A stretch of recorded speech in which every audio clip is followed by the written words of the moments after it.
వారం ఆల్కాట్ గారు పుట్టారు. బ్లావెట్స్కీ గారు కూడా 2 ఆగస్టుని ఆల్కాట్ గారు పుట్టింటే 12 ఆగస్టుని మేడం బ్లవెట్స్కీ పోయి ఈ నెల. అందుకనే ఈ నెల వాళ్ళ కోసం ఒకసారి బ్రీఫ్ గా చెప్పుకుని ఫౌండేషన్ డే నవంబర్లో కూడా మనం మాట్లాడుకుందాం. అంటే ముఖ్యంగా మేడం బ్లవెట్స్కీ చిన్నప్పటి నుంచి సిద్ధులు ఉన్నటువంటి ఒక స్త్రీ. ఆమె 3 ఏళ్లప్పుడు 5 ఏళ్లప్పుడు ఆవిడ చెయ్యి పట్టుకుని ఆవిడ నిద్రపోతున్నప్పుడు ప్రశ్నిస్తే ఆవిడ చెప్పిన సమాధానాలు వాళ్ళ సమస్యకు సరిగ్గా సూట్ అయ్యేవి, సమస్యని పరిష్కరించుకోవడానికి. ఆ విధంగా అంత చిన్నప్పటి నుంచే ఆవిడ ఎన్నో సిద్ధులు ఉండేవి. అలాగే madam Blavatsky one of the founders. Charishma sound చేయొద్దు, అమ్మాయి ఎలా కూర్చుందో అలా కూర్చో. మేడం బ్లవెట్స్కీ ఆవిడ ఒక కులీన అంటే రిచ్ వాళ్ళ ఇంట్లో కులీనుల ఇంట్లో జన్మించింది ఆవిడ. ఆవిడకి తల్లి చిన్నప్పుడు మరి అంటే 11 ఏళ్ళప్పుడు ఇప్పుడు చనిపోతే అప్పుడు ఆయాలు పెంచారు. ఈమె ఏది చేయొద్దంటే ఆ పని చేస్తూ ఉండేది. ఏం చెప్పారు? ఆ పైన ఉన్న దానికి వెళ్ళకు అక్కడికి అని ఆమెకు వార్నింగ్ ఇచ్చారు. ఆమె ఏం చేసింది? అంత పైన ఉన్న స్టూల్ మీ స్టూల్ అవి వేసుకుని ఆ పైకి వెళ్ళడానికి ఆమె పడిపోతే ఆమెను 2 అదృశ్య హస్తాలు రక్షించాయి. అవే ఆవిడ యొక్క గురువు గారి. అంటే ఆమెకేమి అవ్వకుండా ఆ విధంగా ఆమెని ఆ ఆయాలు ఏమన్నారంటే, నువ్వు ఎవరి మాట వినవు కదా, నిన్నెవరు పెళ్లి చేసుకుంటారు ఇంత మొండిదాని అన్నాడు. అంటే వాడికి ఒక ఛాలెంజ్ అనిపించింది. అంటే సరళమైన హృదయం ఉన్న వాళ్ళకి ఆ లోపల ఆ లౌక్యాలు ఉండవు కదా. అందుకని ఆవిడ అక్కడ వైస్రాయ్ దగ్గరికి వెళ్ళి, ఆయనకి 45 ఏళ్ళు, ఈయనకి 18 ఏళ్ళు దేవుడికి, ఆయన్ని పెళ్లికి కొంతే ఒప్పించింది, కానీ ఆవిడకి పెళ్లి అంటే ఇష్టం లేదు. సరే మనసా వాచా కర్మణ మాట వింటాను అన్న దగ్గర ఆవిడేమో నేను విన్ను అంటుంది. ఆ తర్వాత ఏంటంటే ఆవిడ అతను అతని పేరు బ్లావెట్స్కీ. ఆ బ్లావెట్స్కీ పేరు అయితే పెట్టుకుంటాను కానీ ఇంకందులోని నేను వినను అంటుందన్నమాట. అప్పుడు ఆవిడకి ట్రైనింగ్ ఇవ్వమని తల్లిదండ్రుల దగ్గరికి పంపిస్తే తండ్రి దగ్గరికి ఆవిడకి ఏమనిపించింది? తండ్రి నన్ను బలవంతంగా ఏదో శిక్షణ ఇస్తాడని ఆవిడ చెప్పకుండా చేయకుండా 18 ఏళ్ల వయసులో అక్కడ ఉన్నటువంటి ఓడక్కి అలాగా అన్ని దేశాలు అంటే 18 ఏళ్ళ వయసు, కానీ ఆవిడ అలాగా వెళ్ళి అంత లాంగ్ రూట్ లో మళ్ళీ అంటే మహాత్ముల దగ్గరికి చేరుకుందాం అని అనిపించినా ఆవిడ వెళ్ళలేకపోతుంది. తర్వాత లాంగ్ రూట్ లో ప్రయాణించి ఆ పరమ గురువుల దగ్గరికి చేరుకుంటుంది. అయితే పరమ గురువుల దగ్గరికి చేరుకోవడం అన్నది మన ఇష్టంతో లేదండి, వాళ్ళ సంకల్పం వల్లే మనం వెళ్ళగలం. పరమ గురువుల ఆశ్రమం అవన్నీ కూడా యాస్ట్రల్ బాడీతో కనిపిస్తాయి కానీ ఫిజికల్ బాడీ కనబడవు. అయితే ఆమెని పరమ గురువులు దివ్య జ్ఞాన సమాజ స్థాపకురాలుగా ఎంచుకున్నారు. ఎందుకంటే పరమ గురువులే అడిగారు, దివ్య జ్ఞాన సమాజ స్థాపనలో మాకు సహాయం చేస్తావా అని. అందుకని మేడం బ్లవెట్స్కీ థియోసాఫికల్ సొసైటీ స్థాపకులలో ఒకరు. మరొకరు కల్నల్ ఆల్కాట్ గారు. అయితే ఈవిడికి చనిపోయిన ఆత్మలతో ప్రసంగించడం, అలాగనే ఆ పంచభూతాలతో కూడా ఆవిడకి అంటే వినేటట్టు చేసుకోగలిగే స్థితి ఉండేది. చిన్నప్పటి నుంచి ఆవిడ ఆవిడ ఓడలో వెళ్తూ ఉంటే ఇక్కడే పక్కనే ఉన్న ఆవిడ అక్కడ ఈదుతూ కనబడింది. ఆ పక్కన ఉన్న ఆయన భయపడిపోయారు, ఇక్కడ ఉన్న ఆవిడ అక్కడ కనిపిస్తోందని. ఆ విధంగా ఆవిడకి చాలా సిద్ధులు ఉండేవి. తర్వాత మేము ఇప్పుడు ఓల్డ్ డైరీ లీవ్స్ అని ఆల్కాట్ గారు అవన్నీ రాశారు. ఆవిడ ఐసిస్ అన్వెయిల్డ్ రాసినప్పుడు అప్పుడు మహాత్ములే వచ్చి ఆమెలో దూరి రాయించారు కొన్ని. అందుకనే మహాత్ములు వచ్చినట్టుగా ఆల్కాట్ గారు కూడా తెలుసుకునేవారు, ఎందుకంటే ఆయనతో కూడా మాట్లాడేవారు. ఈ విధంగా ఆ ఐసిస్ అన్వెయిల్డ్ సీక్రెట్ డాక్టర్ ఈ గ్రంథాలని మేడం బ్లవెట్స్కీ ఏం చెప్తారంటే, నేనుగా రాయలేదు, పరమ గురువులు నాకు ఆకాశిక్ రికార్డ్స్ చూపిస్తే నేను రాశానంటారు. అందుకని అటువంటి దివ్య జ్ఞాన సమాజం మనకి ఎప్పుడు 1875 న్యూయార్క్ లో స్థాపించబడింది. ఆ ఆ స్థాపించడంలో మొట్టమొదట 17 మంది. తర్వాత అప్పట్లో దివ్య జ్ఞాన సమాజంలో సభ్యులుగా అవ్వడం అంటే గొప్ప గొప్ప విద్యావేత్తలు, ప్రొఫెసర్స్, సైంటిస్టులు ఒక గర్వకారణంగా ఫీల్ అయ్యేవారు. మేడం బ్లవెట్స్కి సీక్రెట్ డాక్టరీన్ అన్న గ్రంథం, ఐసిస్ అన్వెయిల్డ్ అన్న గ్రంథం రాసాక ప్రపంచ ప్రఖ్యాతి చెందింది. అంతవరకు సైంటిఫిక్ గా కనిపెట్టినటువంటి విషయాలు కూడా ఆమె ఆ గ్రంథంలో పొందుపరిచారు. ఆవిడ రాసిన విషయాలు ఎన్నెన్నో ఎందరో రిఫర్ చేశారు లైబ్రరీస్ లో. ఎక్కడో ఒక దగ్గర పాయింట్ దొరికేదిట. అయితే ఆవిడ ఆ విధమైనటువంటి గ్రంథం రాసి, ఇది రాసిన 100 సంవత్సరాల తర్వాత పుట్టిన వాళ్ళకే ఈ గ్రంథం అర్థం అవుతుందని రాశారు. 100 సంవత్సరాల తర్వాత పుట్టిన వాళ్ళకి కూడా ఈ గ్రంథం అర్థం కావట్లేదు. అంటే కొందరికి చాలా ఇంట్యూటివ్ ఫ్యాకల్టీ ఉన్న వాళ్ళకి అది అర్థమవుతుంది. అది ఎంతో పరిశుభ్రమైనటువంటి ఆంతరంగిక శరీరాలు ఉంటే గాని అది అర్థమయ్యేది కాదు. అలాగా మేడం బ్లవెట్స్కి సత్య తపన, గురుసేవా పరత్వము, నిస్వార్థ సేవా పరత్వము, ఈ 3 లక్షణాలు ఉండబట్టి మేడం బ్లవెట్స్కీని ఎన్నుకున్నారు. ఏ విధంగా? ఒక పనిముట్టుగా మహాత్ములు. ఏమిటా లక్షణాలు? సత్య తపన, గురుసేవా పరత్వము, నిస్వార్థ సేవా పరత్వం. ఈ విధంగా మేడం బ్లవెట్స్కి జీవితం తన కోసం ఆవిడ ఎక్కడా జీవించలేదు. ఆవిడకి మహాత్ములు యోగా, ఇంకా ఎన్నో విషయాలు, దివ్యజ్ఞాన సమాజ స్థాపనకు సంబంధించినవి అక్కడ సంబళ అన్న దగ్గర నేర్పి ఆమెను పంపించారు. ముత్తాళం స్వామీజీ కూడా వీళ్ళని సిద్ధమండల యోగులు అని రాస్తారు. అంటే ఆ టైంలో మేడం బ్లవెట్స్కి కనిపించారు. ఈ సమయంలో ఇంకెవరో ఫ్రెంచ్ లేడీ సోఫియా అన్న ఆవిడని కూడా వెళ్ళి, కానీ ఇన్నాళ్ళు ఉండలేదు. ఎందుకంటే ఆవిడ కొన్ని గంటల నుండి బయటకు వచ్చింది. అంటే ఆమెకు అంతే పర్మిషన్. మేడం బ్లవెట్స్కి ఏంటంటే కొన్ని నెలలు ఉంచారు. ఆమెకి ఇంగ్లీష్ రాకపోతే మాస్టర్ కుటుహుమి గారి ఇలా భ్రూమధ్యాన్ని తాకితే ఇంగ్లీష్ వచ్చింది. ఆవిడకి రష్యన్ లాంగ్వేజ్ కదా. ఆవిడ పేరు హెలెనా పెట్రోనా బ్లవెట్స్కి. బ్లవెట్స్కీ అనే పేరు బ్లవెట్స్కీ అన్న ఆయన్ని వివాహం చేసుకున్నాక వచ్చింది. ఈ విధంగా బ్లవెట్స్కీ చాలా ధైర్య సాహసాలు ఉన్న వ్యక్తి. అదే కాకుండా పరమ గురువులతో నిరంతరం కాంటాక్ట్ లో ఉండేవారు. ఆమెకి ఎంత పెంకిదైన గురువు కనుసైగతోటే ఆ గురువు చెప్పిన మాట వినేది.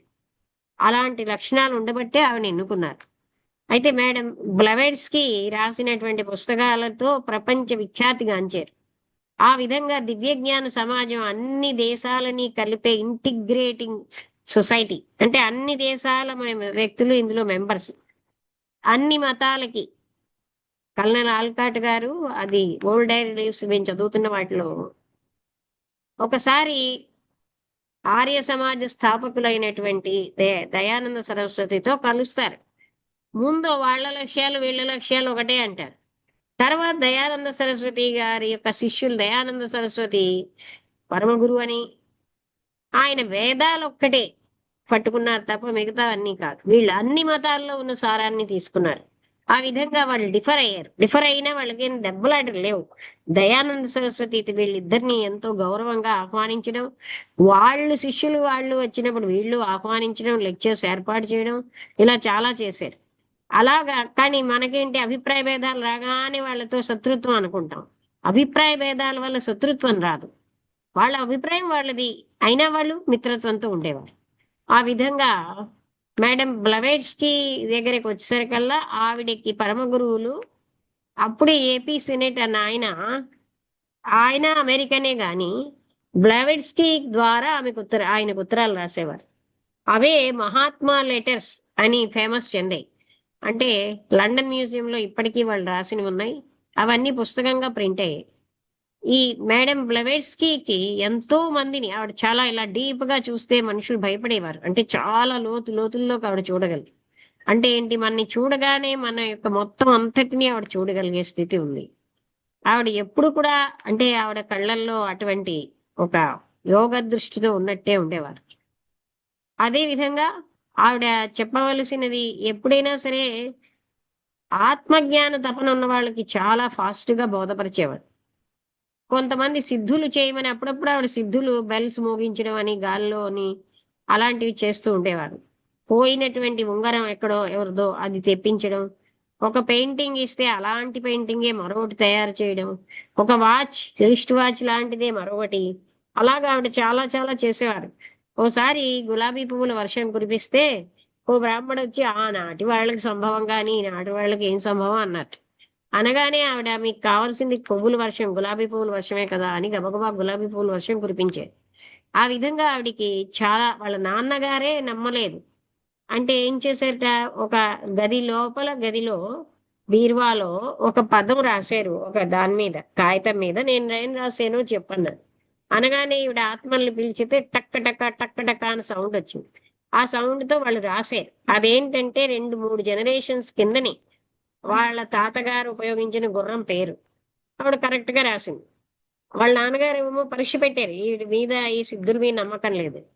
ఆ విధంగా ఆవిడికి ఎన్నో రకాల ఓ దగ్గరికి ఆవిడ caves and jungles of Hindustan అని భారతదేశం అంతా తిరిగి మూల మూలలు ఉన్న గుహల్లో, అడవులలో ఆవిడ ఒక పెద్ద ఇంత విశ్వనాథ్ సత్యనారాయణ ఎలా అయితే పెద్ద 1000 పడగల పుస్తకం అంత పెద్ద పుస్తకం రాశారు.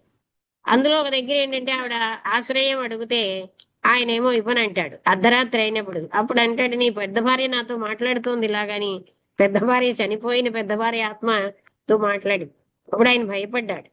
అమ్మో ఈవిడ సామాన్యురాలు కాదని అప్పుడు ఇచ్చాడు.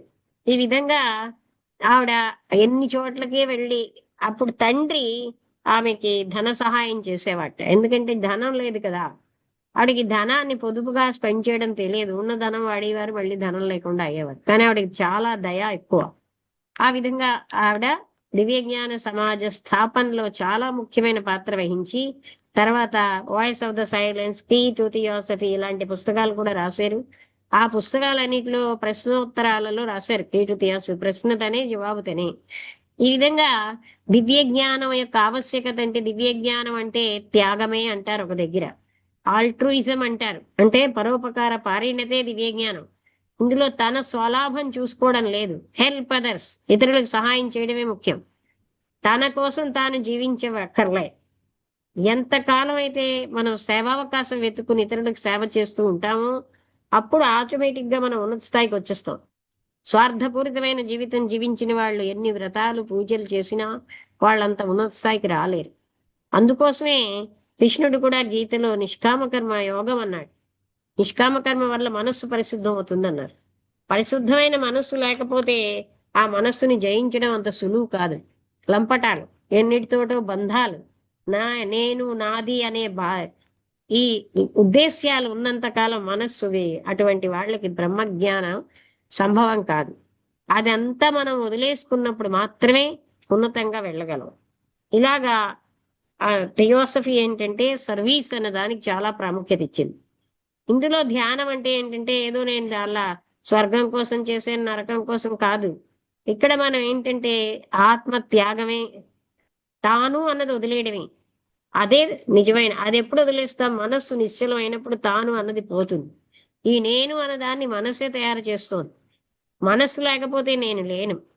అందుకని జగత్తు వేరేగా ఉంది, వీళ్ళు వేరేగా ఉన్నారు, వాళ్ళు వేరేగా ఉన్నారు, ఈ భేదభావం సృష్టించేది మనస్సే.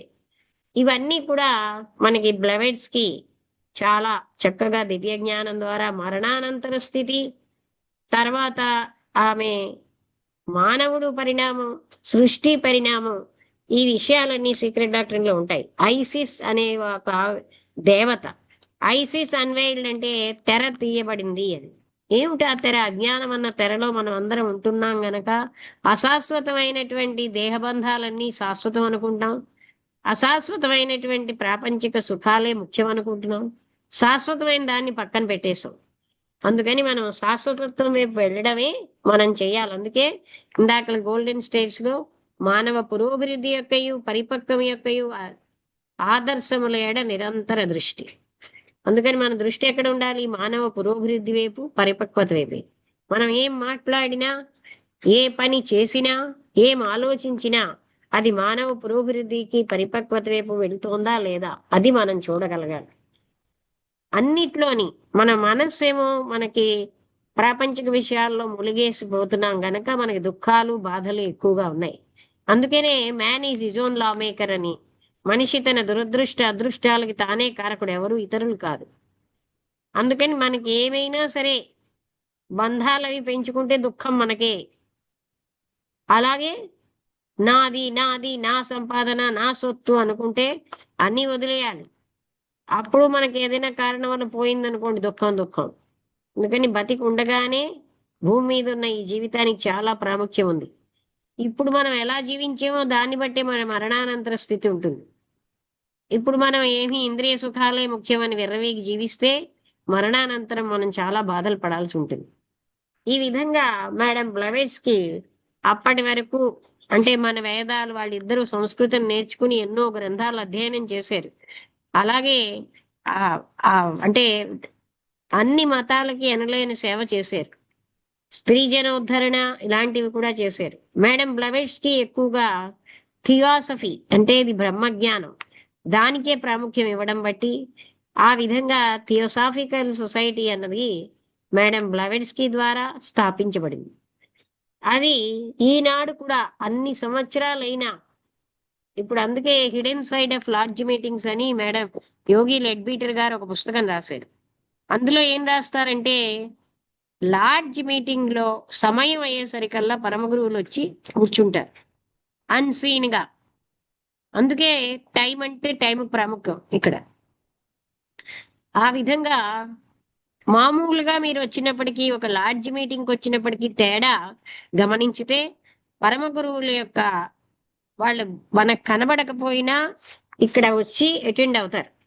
మన అందరి మీద వాళ్ళ శక్తి, వాళ్ళ ప్రేమ, వాళ్ళ యొక్క ఆనందం ప్రసరింపచేస్తూ ఉంటారు. అందుకే లార్జ్ మీటింగ్లో వెళ్ళి కూర్చుంటే చాలు మనకి ఇవన్నీ వస్తూ ఉంటాయి. ఈ విధంగా చాలా విషయాలు అందులో కర్మ సిద్ధాంతము పునర్జన్మ సిద్ధాంతము కాక మానవుడికి కనబడే ఈ శరీరమే కాదు అదృశ్య శరీరాలు ఉన్నాయి, కనబడే ఈ లోకం ఒక్కటే కాదు అదృశ్య లోకాలు ఉన్నాయని, అదే విధంగా దైవానికి కూడా ఒక ప్రణాళిక ఉంటుందని, అది డివైన్ ప్లాన్. ఆ ప్రణాళికాబద్ధంగానే అన్నీ జరుగుతున్నాయి కానీ అడ్డదిడ్డంగా ఏమీ జరగట్లేదు. అలాగే పంచవర్ష ప్రణాళికలు ఉన్నట్టుగా దైవానికి కూడా ప్రణాళిక ఉంది. పరిణామం అన్నది మన అందరం పరిణామం అన్నది ఒక శుభమైన కార్యం. అది జరుగుతూనే ఉంది. మనకి నచ్చినా లేకపోయినా అది తప్పనిసరిగా మనందరం ఉన్నత స్థాయికి వెళ్ళడానికే ప్రయత్నిస్తూ ఉంటాం. అయితే తెలిసి ప్రయత్నించిన వాళ్ళు చాలా వేగంగా వెళ్తారు. అందుకని ఇలాంటివన్నీ ఆ విషయాల్ని దివ్య జ్ఞానం మనకి మహాత్ములు అన్న వాళ్ళు ఉన్నారని ప్రపంచానికి మొదట పరిచయం చేసింది దివ్య జ్ఞానమే. మేడం బ్లవేట్స్కి ద్వారానే మహాత్ముల పరిచయం మనకు అయింది. ఈ విధంగా మేడం బ్లవేట్స్కి ఒక దగ్గర ప్రాక్టికల్ అక్కల్టిజం అనే పుస్తకంలో సిద్ధులు చూసి బ్రహ్మజ్ఞానం అని మోసపోకండి, సిద్ధులు వేరు బ్రహ్మజ్ఞానం వేరు. ఒక వ్యక్తి చేతిలో ఏమైనా సృష్టించవచ్చు, కళ్ళతో దీపాన్ని వెలిగించవచ్చు, అవన్నీ సిద్ధులే. ఆత్మ జ్ఞానాన్ని మించిన జ్ఞానం మరొకటి లేదు. విద్యలలో మంత్ర విద్య తంత్ర విద్య మహావిద్య అంటూ ఎన్నో ఉన్నాయి, కానీ మనకు కావలసింది ఆధ్యాత్మిక విద్య, ఆత్మ విద్య చాలా గొప్పది అని మేడం బ్లవేట్స్కి రాస్తారు. ఇలాగా మన జీవితాన్ని సార్థకత చేసుకోవడానికి మన అందరికీ మార్గదర్శకంగా మాస్టర్స్ ఎందుకని దివ్యజ్ఞాన సమాజం స్థాపించారంటే అప్పటి వాళ్ళకే పనికొస్తుంది అప్పుడు చెప్పిన జ్ఞానం రాబోయే జనరేషన్కి ఉపయోగపడాలని దివ్యజ్ఞాన సమాజాన్ని స్థాపించడం జరిగింది. ఈ విధంగా మేడం బ్లవేట్స్కి చాలా అపురూపమైన స్త్రీ. అంటే ఆమె లాగా మనం ఎవరిని చూడం. జీవితం అంతా కూడా దివ్యజ్ఞాన స్థాపన వ్యాప్తికే ఆవిడ ఆ జీవితాన్ని అంతా అలాగే స్పెండ్ చేశారు. ఈ విధంగా మేడం బ్లవేట్స్కి రష్యన్ వనిత. ఆవిడకి చిన్నప్పటి నుంచి పియానో వాయించడం, గుర్రం స్వారీ ఇవన్నీ ఇష్టం. అయితే ఆమెకి ఇన్ని ఇవి ఉన్నా సిద్ధుల ఆత్మజ్ఞానం అనుకుంటారని పొరబడకండి అని చెప్తారు. అలాగే చనిపోయిన ఆత్మల్ని పిలవడం అదిను చేసేవారు. తర్వాత ఏమిటనిపించిందంటే ఇలా పిలవడం మంచిది కాదు, వచ్చిన ఆత్మలు కొన్ని వెళ్ళవు, అందుకే మనం చనిపోయిన ఆత్మల్ని పిలవడం పని చేయడం మంచిది కాదంటారు. ఈ విధంగా చాలా విషయాలు థియాసఫీ ద్వారా ఇప్పుడు చూడండి, ఎక్కడైనా ఎవరైనా ఇలాగా సైంటిఫిక్ వేలో దైవత్వాన్ని చెప్తున్నారంటే థియోసాఫికల్ లిటరేచర్ నుంచి కాపీ వేయాలి. దివ్య జ్ఞానం అన్నది ఒక సముద్రం అయితే మిగతా కల్టులన్నీ ఓ చిన్న చిన్న కాలువల్లాగంటే మీరు అనుకోవచ్చు. ఎందుకంటే ఇందులో చర్చించిన విషయం లేదు, ఇందులో ఉన్న లక్ష్యాలు కూడా యూనివర్సల్ బ్రదర్హుడ్ అని, అన్ని మతాలని సాపేక్షంగా అధ్యయనం చెయ్యి, తత్వజ్ఞానాన్ని, విజ్ఞాన శాస్త్రాన్ని అన్ని ఒకే సత్యాన్ని చెప్తున్నాయన్న విషయం తెలుసుకోవడం.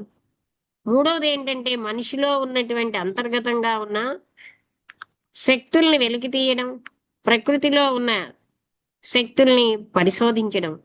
ఇలాగా 3 లక్ష్యాలని ఎవరు అంగీకరిస్తే చాలు వాళ్ళని దివ్యజ్ఞాన సమాజ మెంబర్స్‌గా తీసుకుంటాం. ఈ విధంగా ప్రపంచ దేశాల మధ్య సమైక్యతకి దివ్యజ్ఞానం కారణమైంది. అప్పటి వరకు ఏ దేశం మానాన్న ఆ దేశం ఉన్నవి దివ్యజ్ఞాన సమాజం ద్వారా సమైక్యత కూడా ఇంటిగ్రేషన్ అనేది మొదలైంది. అలాగే పరిణామంలో కూడా ఇప్పుడున్న మానవులు ఇంకా పరిణామం చెందుతారు. ఇదేం హైయెస్ట్ కాదని. ఆ పరిణతి చెందిన మానవుల యొక్క స్థితి ఇప్పుడు మనం ఊహించలేం. అలాగ చాలా అద్భుతమైన, ఉపయోగకరమైన, అలాగే అని విసెంట్ లెడ్బిటర్ అక్కల్స్ కెమిస్ట్రీ రాశారు. కెమిస్ట్రీ అంటే రసాయన శాస్త్రం. వాళ్ళు అంతర్గతమైనటువంటి యోగ దృష్టిలో చూసి ఆ కెమిస్ట్రీ రాశారు. ఆ పుస్తకం పేరు అక్కల్ట్ కెమిస్ట్రీ.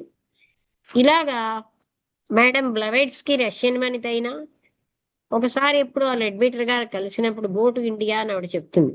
ఆయన బిషాప్ అన్నమాట. ఆవిడ చెప్పిన మాట మీద ఆవిడ్ని కలవడం చాలా అదృష్టమని, ఎన్నో జన్మల యొక్క సుకృతం వల్లే బ్లవెట్స్కి గారిని కలిసామని ఫీల్ అయ్యేవారు. అయితే ఇంత బ్లవెట్స్కి కారుణ్యం కొద్దీ ఒక భార్యాభర్తలకి వాళ్ళకి దగ్గర డబ్బులు లేవు, అలాంటి వాళ్ళకి బట్టలు లేవు అంటే వాళ్ళని సరే ఇంట్లోనే ఉండమని వాళ్ళకి అన్ని రకాలు ఆవిడ ఇస్తుంది. అయితే ఆవిడ మీద వాళ్ళు చాలా చెడ్డ ప్రచారం చేశారు. ఎందుకంటే ఆవిడ మీద ఆవిడ మహాత్ములు రావడమే అబద్ధం అని అంటూ అలాగేవో. అయితే ఆ ప్రచారాలు కొన్నాళ్ళు అందరూ నమ్మినా శాశ్వతంగా ఇవి ఉండిపోవు. ఫైనల్ గా ఆవిడ కూడా మనస్సు కొంచెం అంటే మహాత్ములు రావడం ఉట్టిది అన్న విషయాన్ని ప్రూవ్ చేయాలంటే మహాత్ముల్ని పిలిస్తే చాలు. కానీ ఆవిడ మహాత్ముల్ని ఇలాంటి అల్ప విషయాలకు పిలవడం ఇష్టం లేదు. ఆ విధంగా ఆవిడకి గురువు మీద అంత శ్రద్ధ. నేను కోర్టులకి పరమ గురువులను లాగను అంటుంది. అలాగా ఆవిడ అంటే అనంతమైనటువంటి ఇలాంటి లోకాలతో టచ్ ఉండేది. అదే విధంగా ఆ ఆ టైంలో ఆవిడ చాలా బాధపడ్డం. 60వ ఏటనే ఆవిడ ఇండియా వదిలి ఇంకో దగ్గరికి వెళ్తారు. అక్కడ ఇలాగా ఐసిస్ అన్వే అంటే సీక్రెట్ డాక్టర్ని రాస్తావా లేకపోతే విశ్రాంతి అంటే మృత్యువుకి వెళ్ళిపోతావా అని అడిగితే రాసే వెళ్తానంట. అప్పుడు ఒకప్పుడు ఆవిడ దగ్గర టీకి డబ్బులు ఉండకపోతే పరమ గురువులను అడగొచ్చు కదా అంటే వాళ్ళకి తెలియదా నేనున్న స్థితి అంటారు. ఆ విధంగా ఆవిడ అంత విశ్వాసం అన్నమాట. ఆ విధంగానే ఇలా రెప్పలు పడిపోతూ ఉంటే అంత నీరసంతో పైకెత్తి రాసేవారు. రాత్రి 2 వరకు రాసేవారు. ఆ విధంగా దివ్యజ్ఞాన సమాజానికి సంబంధించిన సీక్రెట్ డాక్టర్ అనేది పూర్తి చేసేకే ఆమె 60వ ఏట చనిపోయారు. ఇక్కడితో నేను ముగిస్తున్నానండి మేడం బ్లవెట్స్కి కోసం. ఆవిడ పుట్టినరోజు ఆగస్టు 12. ఈకే గారు వాళ్ళు దివ్యజ్ఞాన సమాజంలో ఉన్న జగద్గురువులు అన్న పాయింట్ ఇక్కడే తెలుసుకున్నారు. అందుకని ఆయన పుట్టినరోజు 11 అయితే ఇది 12వ తారీఖు. ఈ 2 వాళ్ళు జరుపుతూ ఉంటారు. ఇక్కడితో